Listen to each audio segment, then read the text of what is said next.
Hello, this is Reg Athwal and welcome to our channel for another episode of Family Business Experts, where I get a chance to interview an expert or entrepreneur that can give us their words of wisdom, give us some insights, and hopefully that can help us either at a family level, a business level, or ideally both. And today it's a real pleasure to have someone back again on our channel, and that is Mr. Stef du Plessis from South Africa. Previously, he was on our show with his partner, Steve Simpson. We were talking about UGRs and also one of our live webinars. And this time I've got a chance to grab him one-to-one and talk a bit more about leadership, some of the work he does as an international speaker, as an intervention leader and a change agent, as you can see here on the screen. But I'd like to give a formal introduction to Stef for those of you who don't know him. So Stef is a valued global resource now for many, many CEOs and owners around the world, and really supporting them to improve their overall organizational results by changing the way that their people do things. He's ranked by Dubai-based Institute for International Research as one of the world's leading practitioners in his field. He's had over 3,500 assignments to date with his various businesses and through his partnerships. Outside of being the founder of Stef du Plessis Associates, he's also a co-partner with UGRs. And the UGRs concept originally created by his Australian-based business partner, Steve Simpson, and then they came together and perfected this whole concept of UGRs in collaboration, and now sharing that methodology and system with many, many clients, in fact, in over 50 countries today. Stef speaks internationally right now, virtually booked on a regular basis, but has been speaking professionally for the last 2 decades around employee engagement, self-mastery and motivation, authentic leadership, which is an area I definitely want to get into today with him, and building true-based teamwork. I could go on and on about his credentials, but I do want to share a couple of more things. He has also presented twice for the $1 Million Round Table, which is really at the peak for a speaker. This is a conference with 10,000 delegates from 70 countries when they come together. He's a certified speaking professional, a global speaking fellow. He's published various books, and I'm going to be deep diving into one of them later on, which is my personal favorite, published in 2004, called African Wisdom. He's also published the Self-Mastery Personal Excellence Toolkit, this thick toolkit with lots of great things, UGR's Vault Resources back in 2002, and most recently, as you can see on the screen there, A Culture Turn, published with Steve Simpson in 2015. Outside of this, I want to mention that he's worked with some real big blue chip companies, from 3M to Barclays, BMW, KFC, McLaren, Mercedes-Benz, Pfizer, RBS, and Reebok, just to name a few. So on that note, Stef, it's a pleasure to have you on the show. Thanks for joining us again, and welcome. Thank you very much. So how are you doing? You okay? I'm good. Week 12 of lockdown. I'm sporting my 12-week-old haircut here. Yeah. Actually, today is the second day of our level 3 lockdown in South Africa, eased down from level 5. So businesses are starting to open again and so on. But it's still pretty tight, and people are not just, getting out and about. Stef, I'm glad you're safe, and I'm sure just like where we are, in Dubai, UAE, that slowly the restrictions are coming down, but we all still need to keep safe, do the right things, until this vaccine is available, then no one's really safe. For ourselves, Reg, then for other people. Exactly. So, and then there's other stuff going on as we record this today. There's other stuff going on in America. I can't believe what's going on there right now. You've experienced some of this in South Africa, over the years. It's very disappointing that you're dealing with a crisis, pandemic, and then you've got all these other issues that are brewing up. Yeah. So I think it's going to link in probably with some of the things that we're going to talk about. But I'm going to start off with this baby here. Okay. African Wisdom. Okay, I know you've got many different books, and the UGRs is sort of the main focus today, but personally, don't take it the wrong way. This is my favorite. Okay, and I tell you why, because, I remember 2004, you published it. We met around that time. You then gave me a personal copy of it in 2006, and this is what Stef wrote in my book. Reg, my bro, I will not come to you. You have to go to it. Go now. All right, I love that. April 2006. And for me, it's, it's the story, Steph, that you share on stage that inspires people, it moves people. And if it's possible, I'd like you to expand on a few things that you've got in this book. And a few quotes that you've got. You've got, when you share your load, you half it. But when you share your blessings, you double them. Talk us through what's behind that. What does that mean? Okay, so about that book, just briefly, 30 years ago, when I, by accident, started engaging with people around helping them to do more, to be more, to have more at home, at work, at play, and helping leaders to be more authentic in the way that they lead. It happened by accident off the back of my previous two careers. And I think we're going to touch on one of those today. We'll see. And it, as I say, it happened by accident. I got invited to speak at a conference or two because I was successful in my former career in sales. Yes. And that presentation that you mentioned, or the two presentations that you mentioned that I did at the $1 Million Roundtable in America, $1 Million Roundtable, MDRT, the world's biggest sales association.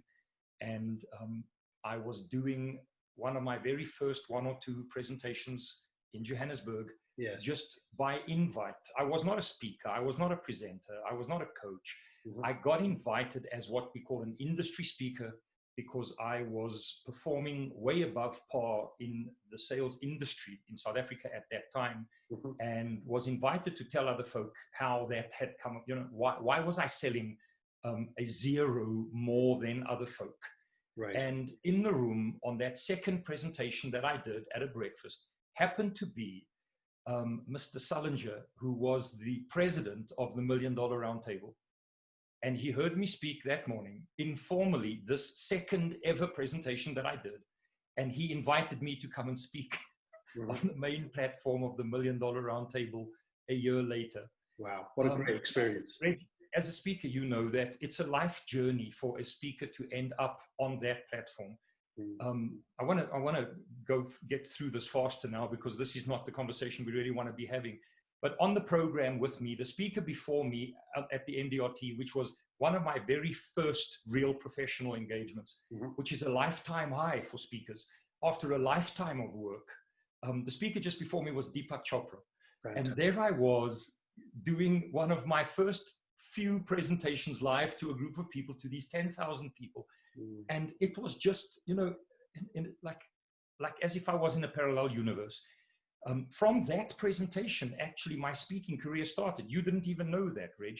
But from that presentation, I got calls from around the world. mm-hmm. And I continue now, years and years, decades later, I continue to have relationships with people who were in that room on that day. Right. I'm working with a company in Singapore right now that was birthed in the conversation from that day. So in my early days in sharing ideas about improving the way we are, the way we lead, I explored and referenced strongly African wisdom. I'm South African born, South African, I've lived here all my life.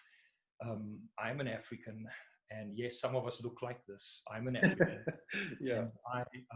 And this is my home. And it was here that I learned a little bit about what we call African wisdom. Sayings, proverbs, stories like, when you share your load, you halve it, but when you share your blessings, you double them. Mm-hmm. Stories and anecdotes around that. And just because we're speaking about this now, I'll share a story in a moment. That notion of that when you share, you double, I didn't really have opportunity to practice that in a big way until about 13 years ago, mm-hmm. when my wife, Maureen, Reg, who you know well, yes. was in a devastating motor car accident, which changed our lives. And we're not going to go there today as a conversation point so that the viewers know. So if you're out there, she's okay. We get by. She's up and about. She just could never work again as a doctor. A single day after the day that she was in that devastating accident. She was home. She was in hospital. She was at home for 6 months after coming out of hospital. She was in a full body brace. She was in a wheelchair. She used a walker. I stopped working at that time to stay at home and take care of her. And it was then that I got to realize in practice that it's not when you get that you are blessed. It's when you give. And it was then that I realized, Reg, that if you are more focused on someone else's needs than your own, that your needs seem to evaporate.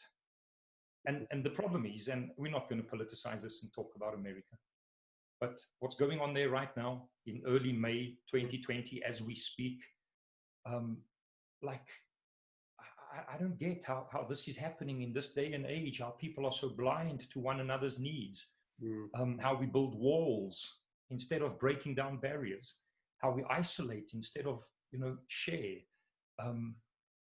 The refugees, Reg, in their little boats on the Mediterranean, how we block them out of countries, and people in their caravans walk across Mexico and we ignore their plight.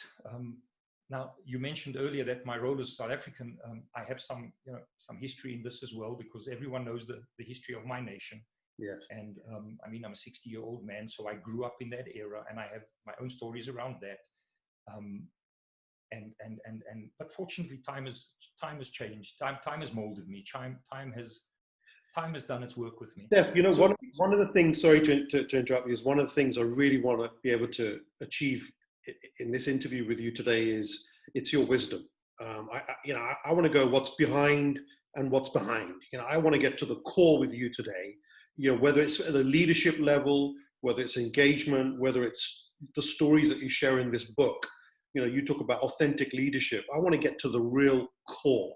What's most important, really, to be human, to be good at what you do, to be great at what you do, whether it's at a family level, business level, working with corporates. That's the conversation, Stef. A bit of context around that briefly, and then we'll get into this conversation. It was much later in life, Reg, in my life, that I went back and got myself a formal education and got myself a master's degree in personal and professional leadership. My thesis for that degree, my essay, became a prescribed work at the University of Johannesburg. And my professor, under whom I had studied, Professor Darby Smith, quit academia and came to work with me, joined my team, ran some of my programs, and helped me to evolve some of the work that I did since writing that book that you referenced earlier. And that master's that I did in personal and professional leadership, Professor Smith taught me during that period of time that I stopped seeing a separation between our life as individuals and our life as leaders. It's the same mix, Reg.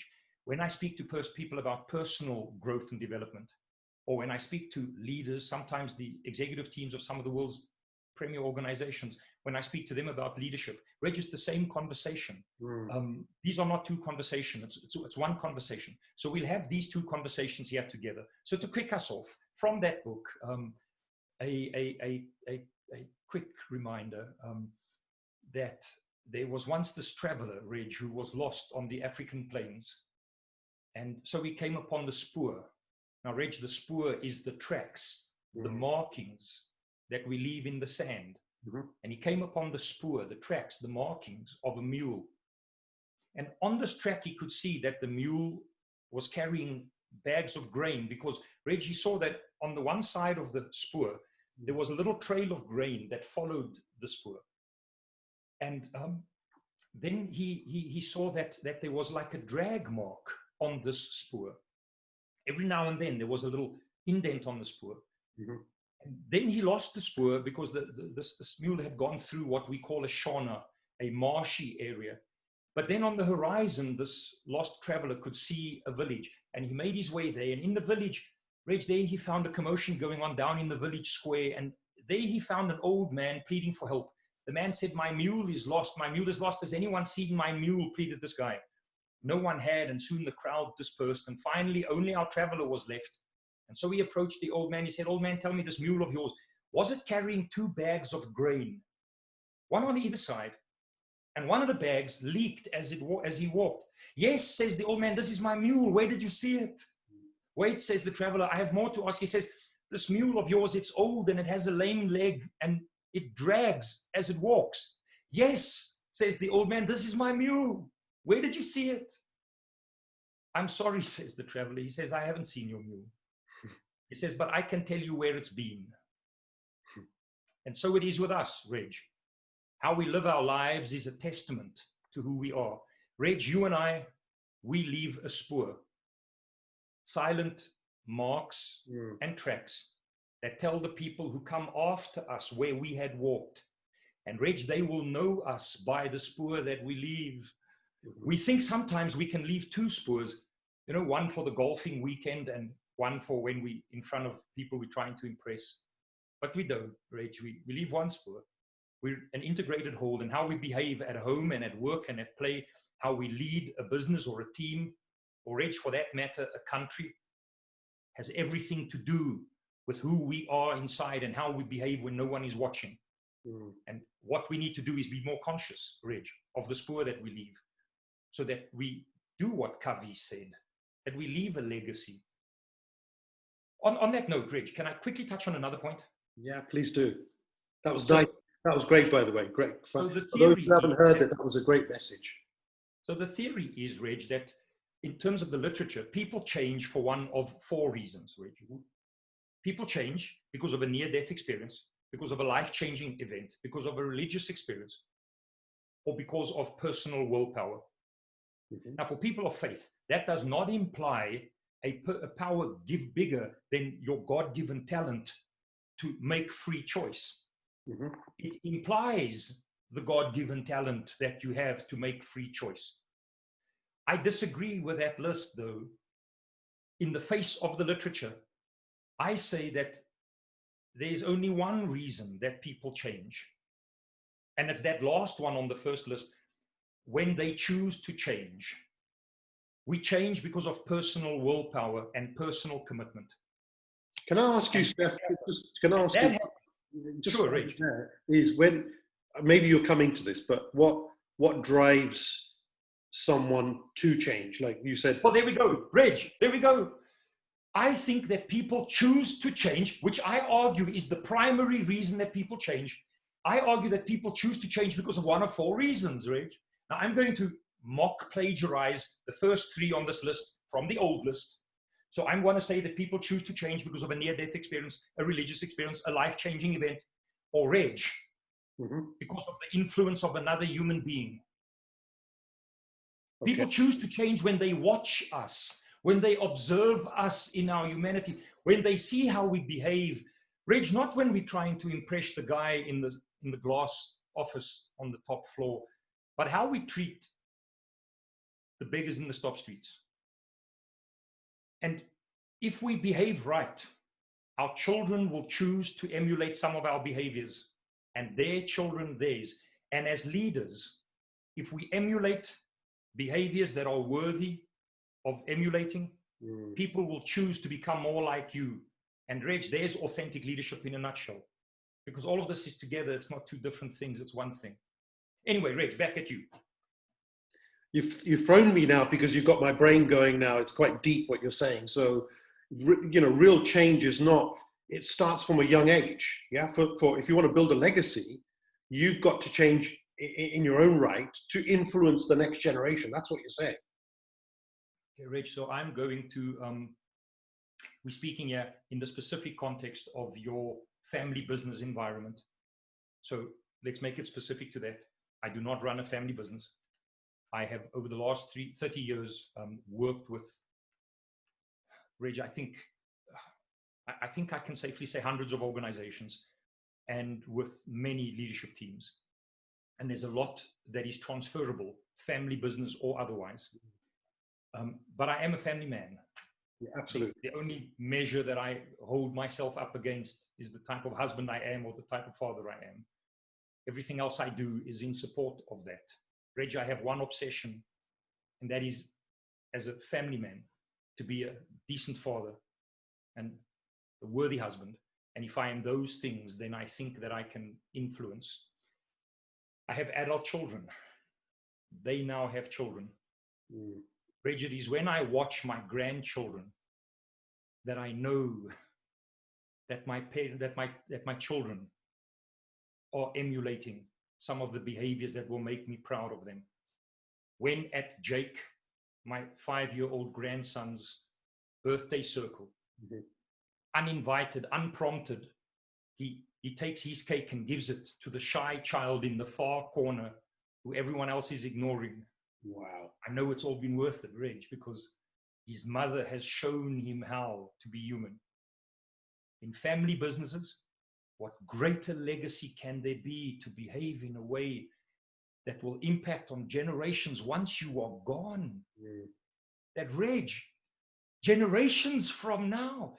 I'm reminded of something, Reg, and quickly, you and I both know that coming into this conversation, minutes before we went on video, you told me that you were going to reference that book, African Wisdom, and I even asked you not to, because it's so it's so long ago. Reg, I think that we are so focused sometimes on what we do next that we lose the bigger picture of what comes next. Like, what's going to happen next quarter, next month, and next year. And we seldom think in terms of the impact that we could have, not today, Reg, not next quarter and next year, but 100 years from now, when we are not here. What can be different because we were here? Because it's not, Can I ask you, Stef, before we jump into that conversation, because one of the things you talk about in this book is finding the perfect sunset, okay? But before getting there, you mentioned, quick summary here. You mentioned the only way to change our world is change our behavior, which you've given a great story, and even with your own, directly with your own grandchild, what's happening there. I love that. So, but one of the things you talk about here is take stock of what you've learned.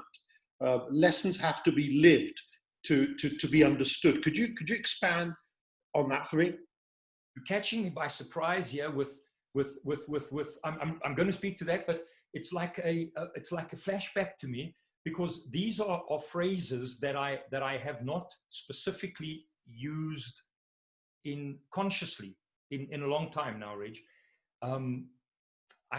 That dialogue went around that life is a series of lessons that needs to be lived to be learned. That was Helen Keller. Mm-hmm. And that some lessons will be repeated until they are learned. And that school is never out. Those two last phrases are not mine. I can't recall, Reg, who I heard them from.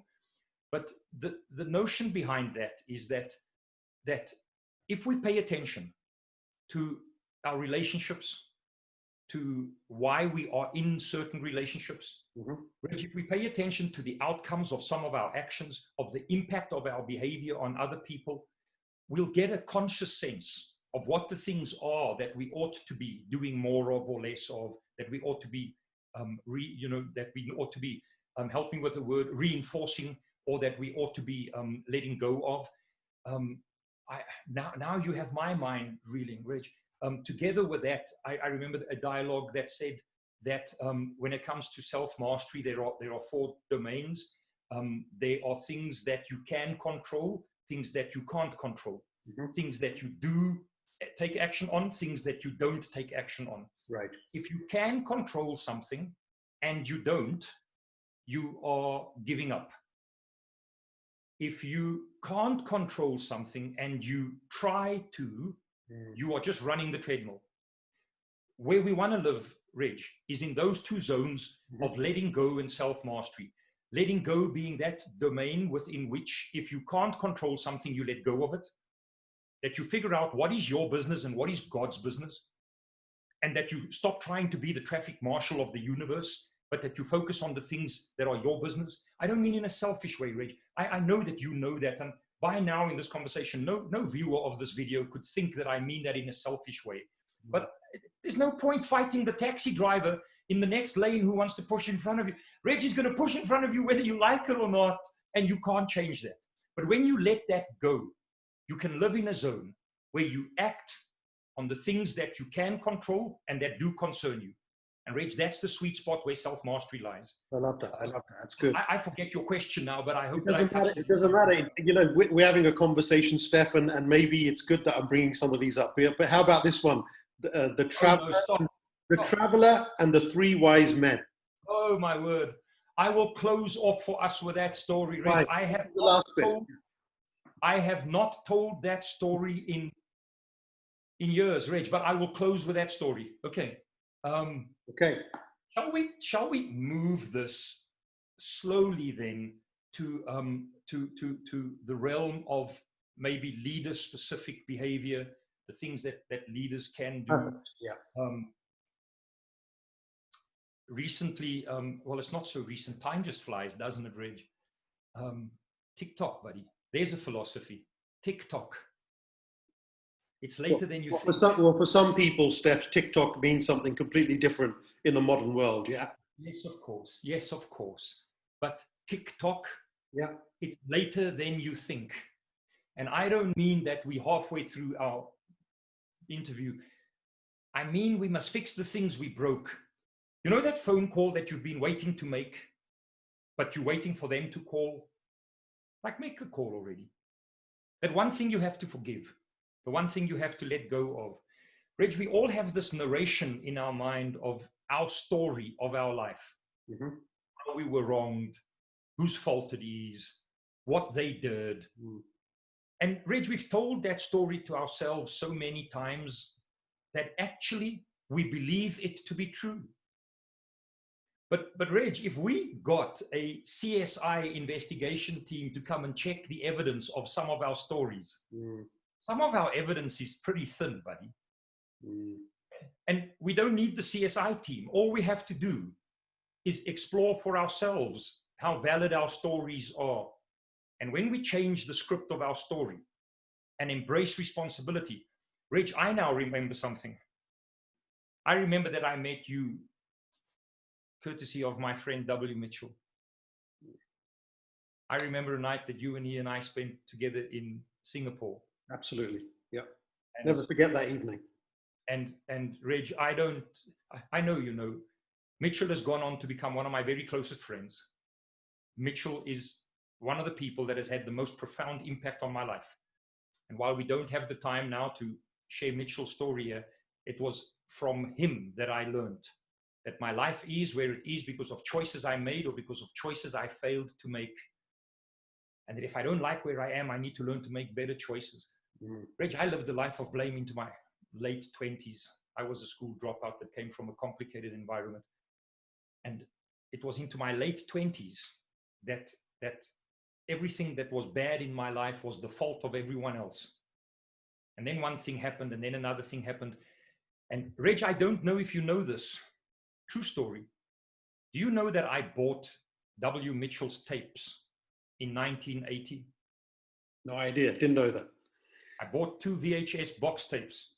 I can get my hands on them in this conversation in a few minutes. And by the way, for those of you watching this and you're wondering who is W. Mitchell, you know, he's a top 100 superhero. In the description below, I'll make sure that the link is there, and you can go and find out more about W. Mitchell, who's inspired many of us and is a very dear friend. Read his book. It's not what happens to you, but what you do about it. Reg, so as a South African, as a 60-year-old white South African, I was conscripted for compulsory military duty straight out of school. I went to the army or I went to jail. I went to the army. By the time my 2 years was up, my parents had immigrated. I literally had no family, close family in South Africa. I was literally alone. I had nowhere to go. I signed on for a few more years. Which back then we were fighting a 23-year-long war on Namibia's northern border. I was actively involved in that war for its last 10 years. I was the last combatant commander in that war, in the operational area. After that, I continued to do compulsory annual. Can I ask you, just on that note, what impact did that have on you? Did something change inside you as a result of that? We'll try and go there because we truly have no agenda in this conversation, and we'll go there. So let me get my thoughts in a line here, and let's unpack that quickly.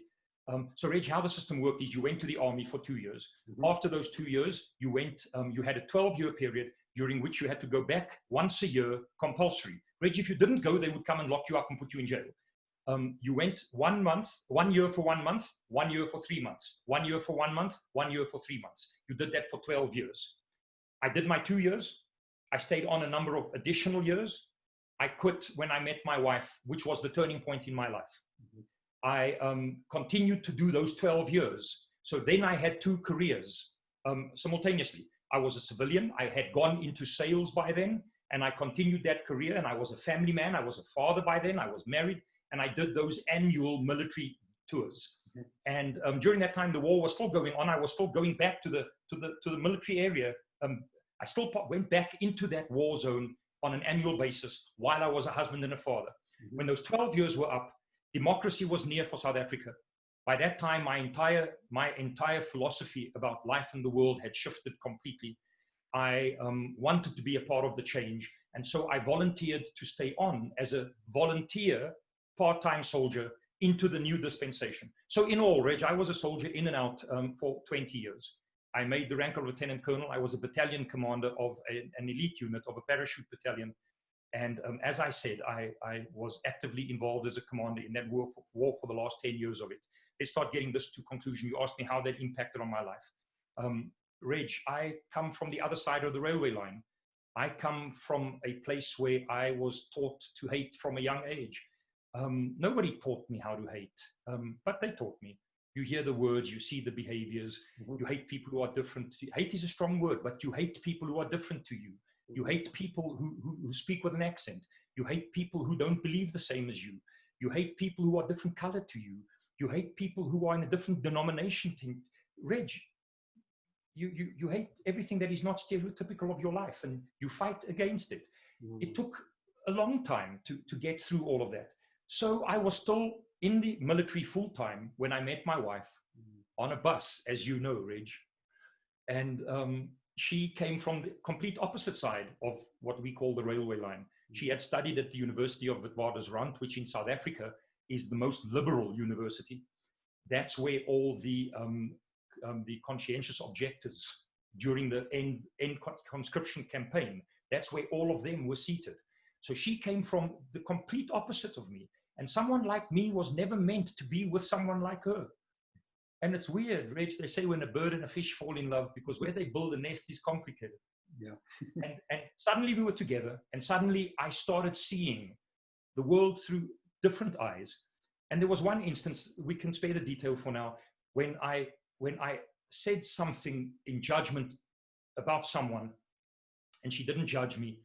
She just asked me what I was thinking while I had said what I had said about that person.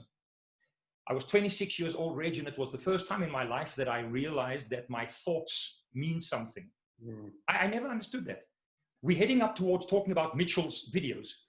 It was the first time in my life that I realized that my words have power and that some words once spoken can never be unspoken again.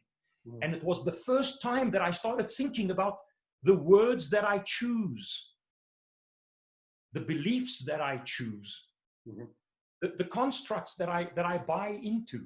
And then slowly through years, things changed. I ended up in a sales career. I started becoming a total devotee of motivational literature. I watched every motivational VHS video that I could find, read every book I could get my hands on, and listened to every audio cassette. And Reg, that's when I bought in the 1980s, 1991, when I bought W. Mitchell's box set of videos. I watched those videos so many times they broke. Reg, you never knew this, did you? I didn't know. Those videos changed my life, my wife, and those videos, and one military commander who had a massive impact on my life. Those people changed my life. So how weird then that once I had become a speaker, I got to meet, in part through you, W. Mitchell, the icon of my life, who had influenced my thinking at such a deep level that changed my construct of my self-belief and how I view the world. And that he would become truly one of my closest friends, and that here we are today. Stef, can I ask you, with, this is your story and experience in life. If we were to throw that out to the viewer, okay, who's listening right now, what's the insight there? What does that mean to people listening to this as they're thinking about their aspirations, goals? I think you have to come back from, I think for now we must stick more into the lane of of the thoughts we have, of the words we use, of the beliefs we have and that we buy into. Reg, there is no judgment in this, but I have, through my work, definitely hundreds of thousands of people. I don't know if it's millions, because that would imply more than 2 million. But Reg, like you, through my work, I have been in contact with hundreds of thousands of people. And here's a question that I nowadays often ask, and anecdotally, I believe that I'm right on this. Most people in their entire lives do not gain clarity on what they believe outside of religious construct. Wow. All of us are crystal on what we do not or do not believe in terms of religious construct. But when you ask someone to articulate what they truly believe about themselves, whether they really are entitled to happiness, or whether they think that they need to continue suffering, what they believe about relationships, about genders, about equality, about everything, Reg, most people, you must understand, those beliefs are at the core of every decision we ever make. I'm simply saying we have not figured out, and we are not able to articulate specifically what those beliefs are. Why is that? Why is that, Stef? Because we don't, Reg, because we're too busy. We're too busy being busy. We're too busy because we don't. And here's the thing, Reg, only when we figure out what it is. So only after we spoke, while we were setting up to do this video, when you showed me that book, I went and said, I'll fetch this to show you. Yeah. The last half of that book, Reg, became this. After I completed that master's, and in the introduction to this piece, in the introduction to the self-mastery program, I give credit to Professor Darby Smith, who joined my team and then helped me to evolve what's in the back of that book you have into this piece of work. Yeah. Reg, I think what we need to do is we need to gain clarity through process. Yeah, because sorry to interrupt, but one of the things you speak about at the back, which probably links in with the other workbook and masterclass, is you talk a lot about towards the end of the book with the exercises on self-awareness.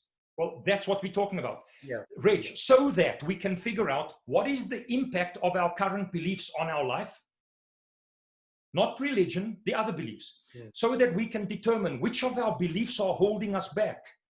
But most important, Reg, that we can determine which of our beliefs are hurting the people we love most. And then set on a journey of changing your beliefs. How? Learn new words. Speak the words even when they are foreign on your tongue. Speak them enough that they become your vernacular. And one day, like that derogatory statement my wife heard me make long before she was my wife, one day somebody will hear you say the opposite of that. And then when they draw your attention to it, you will realize it came naturally, and you will know that you changed the belief. Reg, we need to figure out what our beliefs are, determine which of them are holding us back or hurting the people we love, and then go on an active journey of changing those beliefs in a structured manner. And that's one of the elements of the work that I do together with Steve in organizations. And when I work only with individuals, that's one of the bits of work that I do. Reg, I'm being all over the show. Yeah, please bring us back on track. Yeah, no, that's very, very clear. And I think that can help everybody. So the 3 wise men.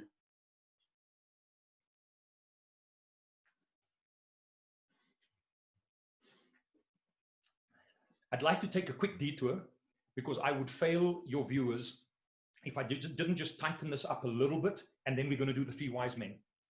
So, so if Frankl, the existentialist, was right, and I believe he was, if the pursuit of purpose and meaning are our primary motivational drives, and if he was right, that by committing ourselves to a cause greater than ourselves, or by committing ourselves to people other than ourselves, if those 2 actions can unleash us understanding and finding our purpose and meaning, bearing in mind, I learned from Eckhart Tolle that we have more than one purpose.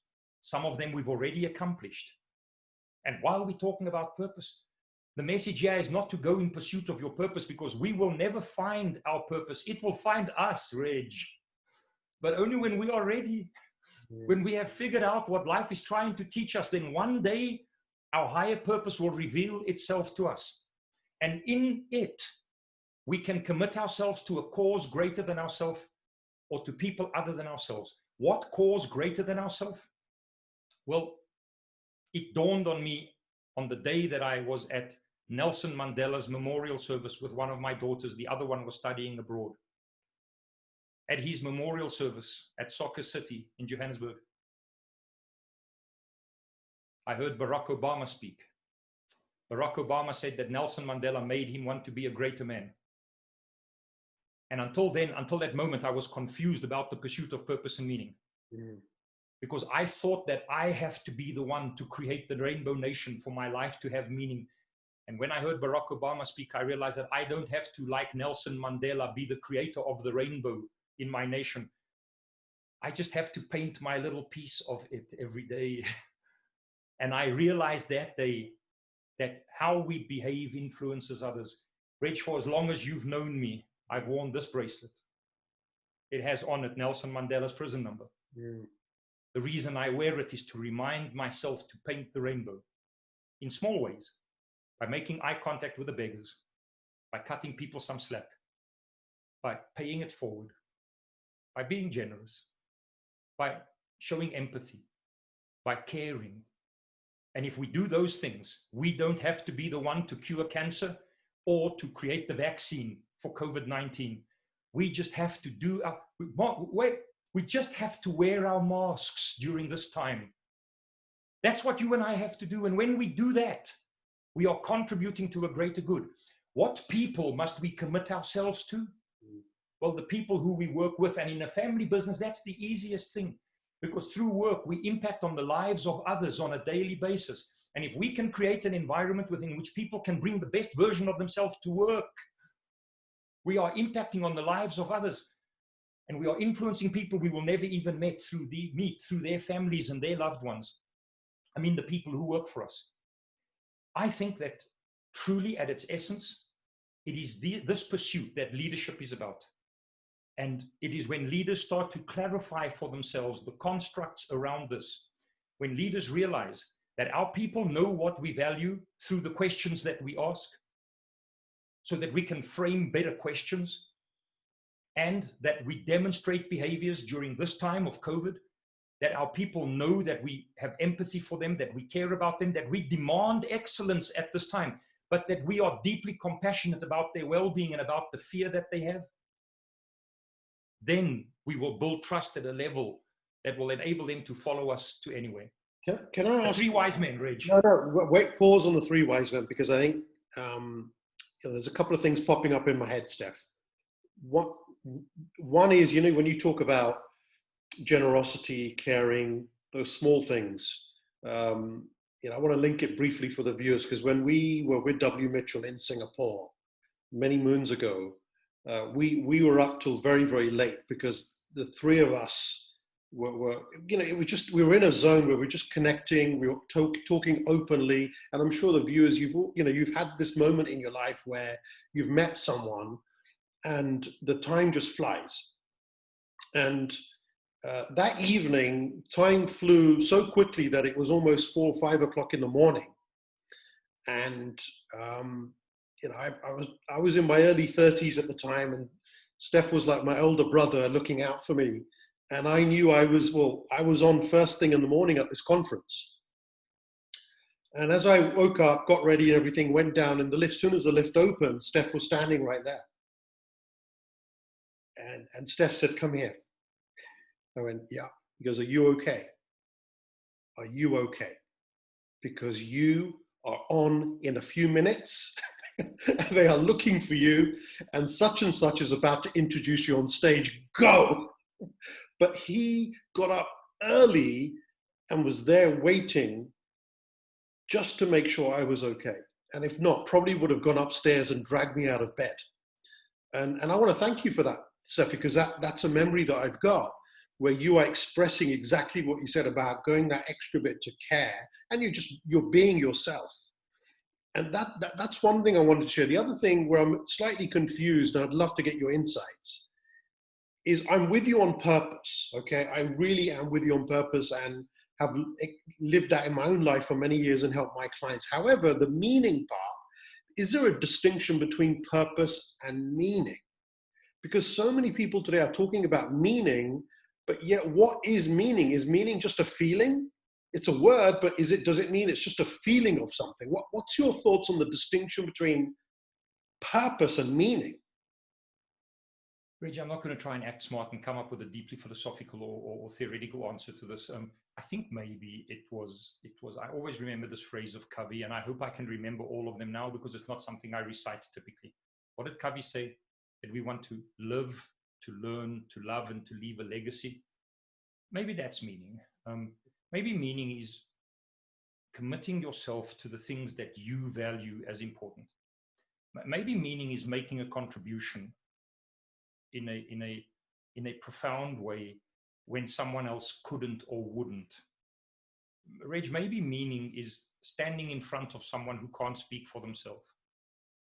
Maybe meaning is the way we treat people and how they remember that. Reg, I think maybe it's intertwined. I use the phrase purpose and meaning because that's how Frankl. No, I get it. Because I asked someone this question the other day. We were doing an interview, and in fact, for those, if you get a chance, go and watch it on the channel. Someone who went from billionaire to black swan to bouncing back, and I asked him what was the turning point, and he said when someone asked him the question, "Are you fulfilled?" And he said, "I'm not." And the response was, "Well, then what is it you need to do that will give you fulfillment?" And maybe that's another version of meaning. Rich, I think a large part of it is for us to clarify what it is that we value, what's important to us, and that when we are crystal on that our decisions become easier and our actions will emulate what we are trying to pursue.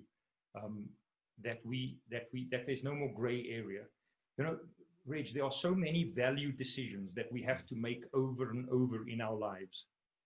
Am I going to claim that expense, which is not really a business expense, but claim it as tax? Am I going to undercut the supplier of this product and make a slightly bigger margin? Am I going to exploit this piece of labor and mark it up excessively? And people are intrinsically good, Reg. People are good. And people struggle with making those decisions when the decision is not the right decision. And we toil on this and we think it through and it plagues us. If we clarify this once and upfront, it's easier because you don't have to figure it out every time. So it was Maslow, and don't think of Maslow in terms of his hierarchy of needs. Maslow did other remarkable work, and he identified this thing that we've spoken about before, Reg, this construct of work called the inventory of self-actualizing characteristics. The characteristics that are demonstrated by people who live lives of true excellence, who demonstrate excellence in their everyday performance, in their everyday lives. Yeah. And one of those 15 characteristics is, it has a good line coming up. One of those characteristics, Reg, is to have clarity of personal values so that you become less focused on avoiding doing what's wrong and more focused on doing what's right. And that single insight helped me to be more clear on some of the things that I still needed to gain clarity on. And if it sounds like I'm making out that I have all of this in place and I figured it out. Hey, you've been doing this for years, Stefan. I think, before we conclude on the three wise men, what else would you like to share with the viewers? Whether someone's watching this in June 2020 or in 2025, as it remains on the World Wide Web, and we don't know who's going to watch this in the future, what do you want to leave them with? In summary, when it comes to Stef du Plessis and the work you've done, your 20, 30 years of the work you've done, and for the future, what's important? And then let's finish on the three wise men. In studio talk, if ever anyone pushed me in front of the bus, then that question does, because it is we can have a long conversation about that question. Let me try and do this for you with it.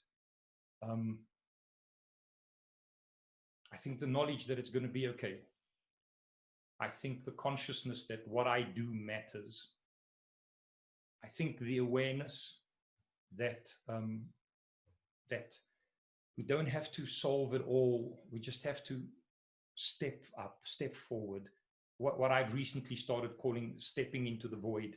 Recently, I think, Reg, you've heard me do that analogy, and we can't now. We don't have the time now. But it was something from my time in the military that had recently come back to me, that we should step into the void. Reg, I think this is it.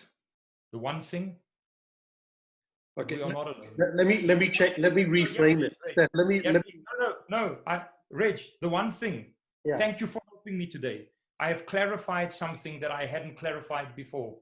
The one thing, that we are not alone, that we are in this together, that we are in life together, that it's no coincidence that you and I are in this conversation together, or that somebody's watching this video right now, that we are the extension of one another, that we are connected, and that we have a responsibility as a consequence of that to do right by ourselves and by other people.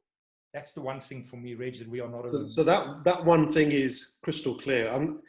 I want to just talk about the one extra thing, okay?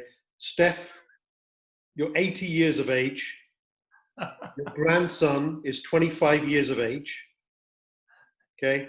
What is the one extra thing that you'd want to do now to be able to have a conversation with him in 20 years' time, and you know it's in direct proportion to something that you did now? You've already done the bit of leaving a legacy with your daughter, and that's carried on to your grandson. But now today, as grandfather with grandson, what extra one thing would you want to embed into your grandson for the next 20 years? Reg, if this is thin, then so be it. But just that he continues to leave a spoor that he can be proud of, to consciously, to be conscious, to behave on purpose. I don't mean deliberated or that you scheme about things, to be considered, to behave on purpose, to choose the behaviors that you want to demonstrate, and then to make them a part of your being. I shouldn't make this confession at this late stage of this conversation, Reg. Maybe it's a conversation for another day. None of this comes naturally to me. I am that angry. I am that angry, uninspired person that I was growing up. I am that angry, aggressive individual that they taught me to be when they taught me how to be like that. Right. And it is through white knuckle commitment that you recognize that those behaviors are not what is going to define you, and that you consciously demonstrate behaviors that will demonstrate excellence in your life. That's great. Now, that might invalidate everything we've said here for some viewers, because they would think like, okay, so why would they want to take a message of inspiration from someone as flawed as me? I think the answer is obvious. At the end of the day, we're all flawed somewhere. There is no such thing as perfection. And we're constantly learning about ourselves. We're complicated beings.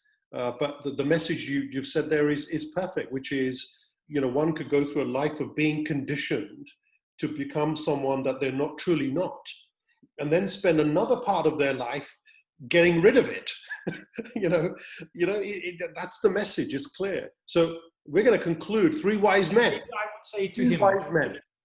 And maybe I would say to him, my grandson, in a time when you can be anything you want to be kind. Not my line, but a line that's an anthem for my life, because I have to be conscious of being kind, because I have to be, it's considered. The three wise men. So once there was another traveler here on these great African plains who was lost. And he did not like his life here. He wanted to live over there because there it looked to him as if the people were happier. And so he went to the wise man. He said, wise man, tell me, how are the people over there? Why do you ask, says the wise man. The traveler says, because I don't like how it is over here. The people over here are not friendly. My business partner is not how I want him or her to be. My life partner sometimes doesn't make me happy. I don't like the old government. I don't like the new government. I don't like it here, but I hear that the people there are happy. The wise man says, just remind me, how are the people here? He says, no, they are angry and disillusioned and unhelpful. Spare yourself the trouble of the journey, says the wise man, because lesson number one is wherever you go, there you are. I don't get it, says the traveler. The wise man says, when you get there, you will find that the people there are just like here. He says, because you are the only constant.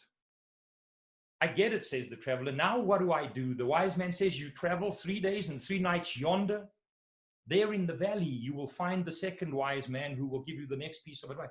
3 days and 3 nights he walks, and there he finds the second wise man standing waist deep down in a river. He wades into the river, and the wise man says, what do you seek? He says, I seek enlightenment. Ah, says the wise man, you've learned already, because previously you were just seeking happiness, and happiness is just the consequence of external circumstance. But enlightenment is when what you have is what you want. Reg, when you want what you have. I get it, says the traveler, enlightenment is what I want. Without saying another word, the wise man reaches forward, pushes his head under the water and dunks him under the water. He holds his head under the water. The traveler starts to struggle to free himself, and he gasps for air, but he swallows water. He starts to see stars before his eyes. And at just the moment when he thought that his time had come, the wise man picks him up out of the water, says, what did you seek when you were under the water? Angry now and annoyed, the traveler, spluttering through the water, says, I seek air. How much did you seek the air, says the wise man. Annoyed now, the traveler says, a lot. The wise man, thinking that he hasn't learned the lesson yet, reaches out to push him under the water again, but the traveler stops him. He says, wait, I get it. He says, I seek air with all of my soul and with all of my being. That's lesson number 2, says the wise man. When you want what you say you want so much that you are willing to make it your own, then you will find it, but not before. I get it, says the traveler. Now what do? You travel 3 days and 3 nights to the top of the mountain, says the wise man. The traveler starts to wade out of the river, starts to walk away, but the wise man calls him back. He says, not so fast. He stoops down, he picks up a bundle of logs, puts it on the traveler's shoulder, says, carry this to the top, and then you will find your enlightenment. 3 days and 3 nights, he struggles and strains under the load. He gets to the top there, he finds the third wise man. The wise man says, what do you seek? He says, I seek my enlightenment. The wise man steps forward, he takes the bundle of logs off his shoulder, he puts it on the ground. He says, how does that feel? He says, enlightened. The wise man says, that's lesson number 3. Put it down already. That story that's holding you back, that chip on your shoulder, that thing that you use as an excuse, put it down already. I get it, says the traveler. If I want enlightenment instead of happiness, there are 3 things I have to do. I have to remember that there is no better than here. That I need to want what I say I want so much that I'm willing to make it happen. And that I need to put down the things that are holding me back.